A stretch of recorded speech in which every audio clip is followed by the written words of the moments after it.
in this athletics championship. It's the men's and women's 100-metre finals. We're starting with the men, and Andrew Cott is your commentator. Thank you, Benjamin. Azamati is the first out. He was running very quickly in the spring in the US, has struggled a bit in the summer to recapture that form. Didn't get a good start in the semi-final, but if he does, look out for him.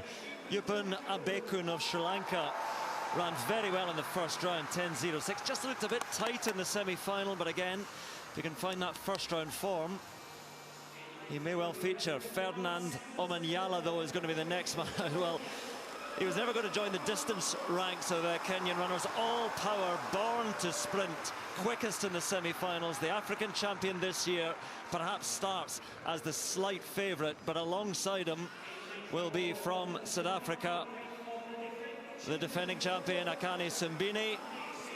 Took the title in a South African 1-2 on the Gold Coast 4 years ago with Enrico Brunches in silver. 5th in the recent World Championships as well. And Simbine will fancy himself as the man to beat. Emmanuel Essemi, Cameroon, have never taken a medal of any colour in this event, but Essemi certainly has a chance. This really is an open field in the men's 100 metres, and we're about to meet the two home athletes. And the loudest cheer will surely go to the next man into the arena. And the Alexander Stadium welcomes Nathaniel Mitchell-Blake. All the home athletes have talked about the lift they're given by this crowd. What a semi-final it was for Mitchell-Blake.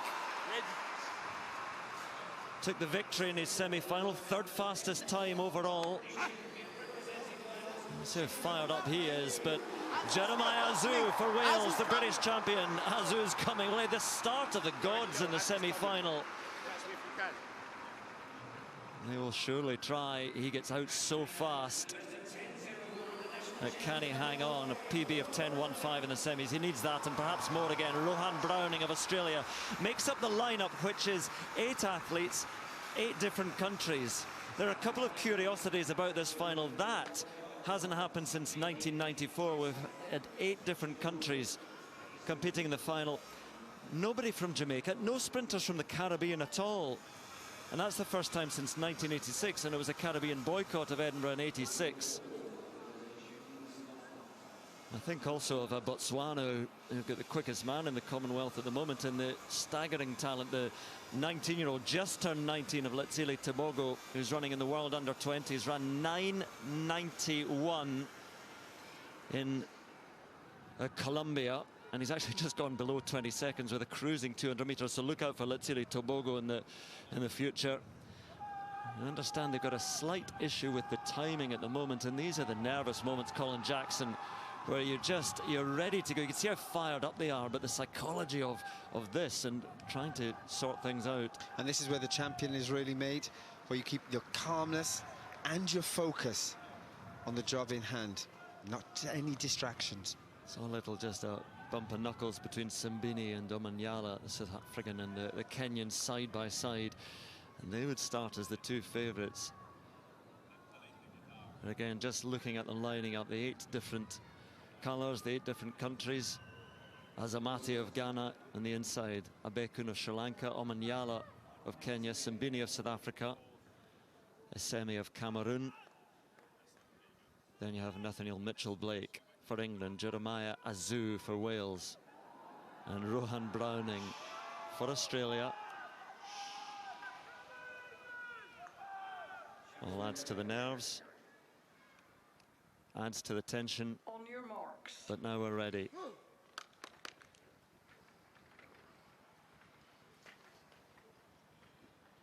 How can 32,000 who made such noise in the final of the women's 10,000 metres now fall so quiet?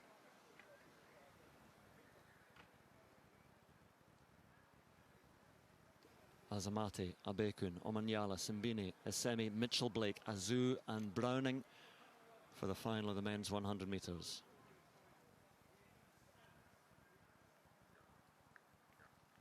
Set. Oh, flying out the blocks, Simbine, but look at Omanyala alongside him, and it's Omanyala who's powering his way. Is anybody going to catch him? Omanyala surely for the gold takes it. Simbine with the silver, perhaps Abekun for the bronze. 10:02, the winning time. But again, the smile says it all. For Ferdinand Omanyala, Kenya have a champion in the 100 meters. So well known, so well used to taking titles in the middle distance and beyond. But they have the quickest man in the Commonwealth here tonight in Ferdinand Omanyala. And from that start, Simbini, others were trying to get back to him, but they just couldn't. He was too fast, too strong. And very, very confident. Simbini, the defending champion, ends up with a silver medal. But what a tremendous performance. And the Sri Lankan taking a bronze. Who would have called that 1, 2, 3? Well, I mean, we're talking about Kenya winning the first Commonwealth 100 meters golds. I mean, Sri Lanka, first time on the podium in 100 meters. So this is it's been a curious final indeed for lots of reasons. Nathaniel Mitchell-Blake and Jeremiah Azu just couldn't get into that race at all. They had threatened and promised so much with their performance in the semi-finals, but really Omanyala, again, look at him, he's a sprinter. And he's got the smile of a champion now as well. I love to see his celebrations. Look at that. He really feels a sense of honor, doesn't he? You can see he just has that pleasure of winning. No stress, saying, I'm the Commonwealth champion. What else do you expect? Great run. I think it was Simbini with the silver, Abekun with the bronze. And just as we look at a couple of replays, the frustrating thing for Nathaniel Mitchell-Blake and Jeremiah Azu will be that, you know, the times they ran in the semi-finals, I know it doesn't always work out like that, but the times they ran in the semi-finals would have got them onto the, you know, the very edge of the podium. But Omanyala out and gone, and from this point, Michael Johnson, no one was catching him. No one's catching him.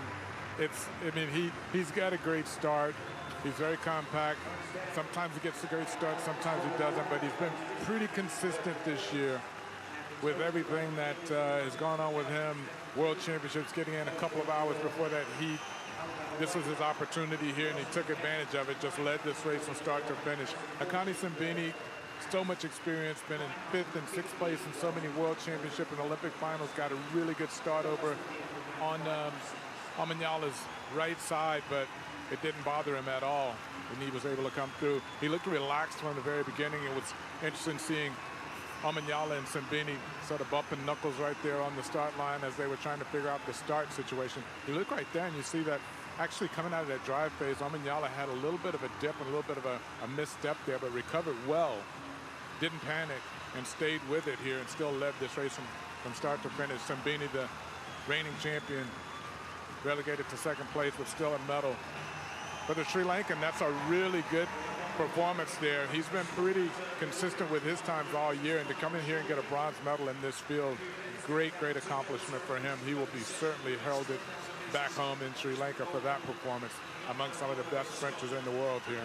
But Omanyala has been very good all year long, and yeah, it was so sad to see what happened to him at the championship, the World Championships, coming in and out a few hours before his preliminary heat. Made it through that, got into the semifinal, but that was the 2nd day, and the fatigue just took over and wasn't able to get into that final, where I think he would have certainly mixed it up with those with the Americans who swept it.